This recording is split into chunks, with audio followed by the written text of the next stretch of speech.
नमस्कार जी। कहानियाँ यादों की में आपका स्वागत है। मेरे चैनल को लाइक, सब्सक्राइब और कमेंट करने के लिए आप सबका बहुत-बहुत धन्यवाद। आपको मेरी कहानियाँ अच्छी लगती हैं, यह जानकर मुझे बहुत खुशी होती है। आज जो मैं आपको कहानी सुनाने जा रही हूँ, इसका शीर्षक है जीवन चलने का नाम। सुबह-सुबह राठौर जी घर के बाहर बैठकर चाय की चुस्कियाँ ले रहे थे। मुझे देखते ही उन्होंने अंदर आने का इशारा किया। उनका मेरा संबंध आज का नहीं, लगभग पिछले 40 सालों का है। हम दोनों ने एक ही साल में घर बनाया था। एक दूसरे की दुख, सुख, तकलीफों को भी हम दोनों ने यथासंभव बांटने की कोशिश भी की थी। हम अक्सर पुरानी यादें ही याद ताज़ा करते रहते थे। उस वक्त दोनों के घर में माता-पिता और बच्चों की भीड़-भाड़ ही रहती थी। धीरे-धीरे मेरी भी दोनों लड़कियों का विवाह हो गया और राठौर जी के भी तीनों बच्चे नौकरी के कारण घर से दूर ही चले गए थे। एक बेटा तो हैदराबाद में था, लेकिन बाकी दोनों बच्चे विदेश में सेटल थे। रिटायरमेंट के बाद अक्सर हर शाम शाम की चाय हम दोनों साथ ही पीते थे। तब समय का कितना अभाव था, अब समय है कि काटे ही नहीं कटता। कभी-कभी जब बच्चे मिलने आते थे, तो घर थोड़ा भरा-सा लगता था, वरना हम दोनों यही सोचते थे कि हम लोगों को 2 घर भी बनवाने की क्या ज़रूरत थी, अच्छा होता हम एक साथ ही रह लेते। बच्चों ने तो वैसे भी अलग ही ठिकाना कर लिया था। यूँ भी समय ऐसे ही बीतता तो भी सही था, लेकिन परमात्मा को तो कुछ और ही मंजूर था। पिछले साल राठौर जी की पत्नी को हुआ मौसमी बुखार और वही एक बड़ी बीमारी में तब्दील हो गया और अस्पताल में ही उनकी पत्नी की भी मृत्यु हो गई। हालाँकि उनके बच्चे उन्हें अपने साथ लेकर के भी गए थे, लेकिन ना तो वह विदेश में और ना ही स्वदेश के दूसरे शहर में अपना ठिकाना बना पाए। कुछ महीनों के बाद वह वापस अपने घर लौट आए।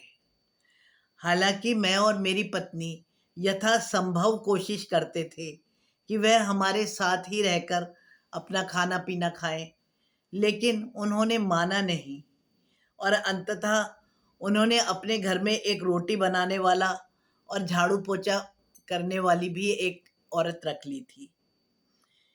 कुछ समय बाद उन्होंने एक ड्राइवर भी रख लिया था।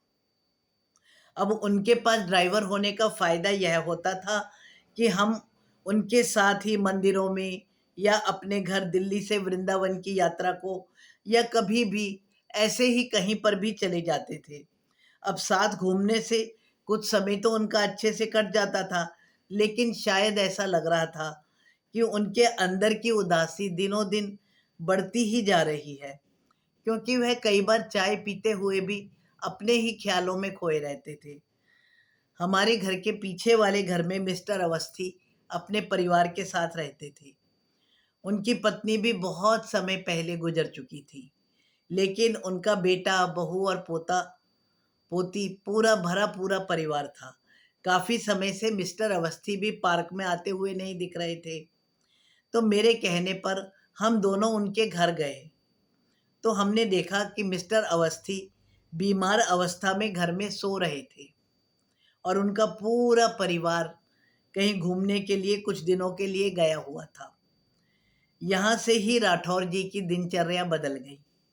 वह अवस्थी जी को अपने साथ ले आए और उनका पूरा ख्याल रखा और जल्दी ही अवस्थी जी बहुत स्वस्थ हो गए।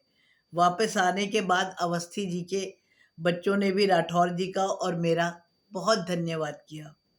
शायद अवस्थी जी की सहायता करके राठौर जी को बहुत अच्छा ही लगा होगा। तभी तो उन्होंने अपने घर के कमरों को उन सीनियर सिटीजन्स के लिए खुला छोड़ दिया था, जो कि किसी भी कारणवश किसी के सहारे को ढूँढ रहे होते थे। धीरे-धीरे उनके दोस्तों की हर समय वहाँ पर भीड़-भाड़ रहने लगी।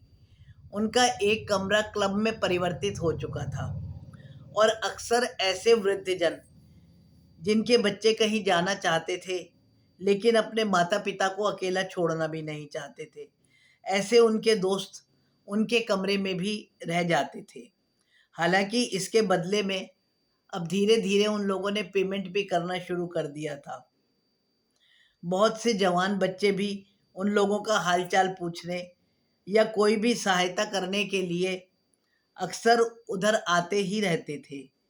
धीरे-धीरे अब उनका घर पूरा का पूरा दोस्तों से हर वक़्त भरा रहता था।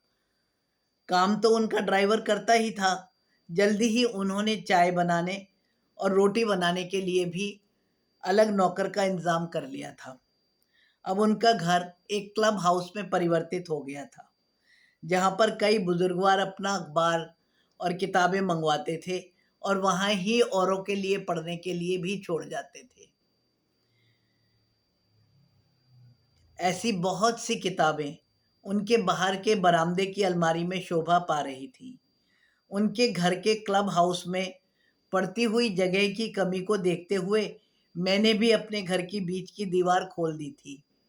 हैरानी तो मुझे तब हुई जब मेरी पत्नी के पास भी बहुत सारी महिलाएं आने लगीं। अब तो हम लोगों को बिल्कुल भी अकेलापन महसूस नहीं होता था। सारा दिन घर में ठहाके और चाय चलती रहती थी। एक्सरसाइज के लिए भी योगा ट्रेनर आता था। सोचा भी नहीं था कि घर इनकम भी देगा और खुशी भी। ये तो सब ठीक है, इससे बड़ी बात वह हमारा अकेलापन भी दूर कर देगा। जल्दी ही हम लोगों ने अपने घर के ऊपर भी मंजिलें बनवा ली थी। बच्चों के लिए अलग कमरे रख दिए गए थे। अब बच्चे जब भी आते तो हमारी तरफ से बेहद निश्चिंत और वह बहुत खुश होते थे। अब तो मानो हमारा परिवार ही बदल गया था, लेकिन हम सब अब बहुत खुश थे। कुछ भी हो, अकेले तो हम अब बिल्कुल नहीं थे। हम सब ने अपना अकेलापन जीत लिया था और हम सब बेहद व्यस्त और बेहद सुखी हो गए थे। आपका क्या ख्याल है? ऐसे ही करना चाहिए ना?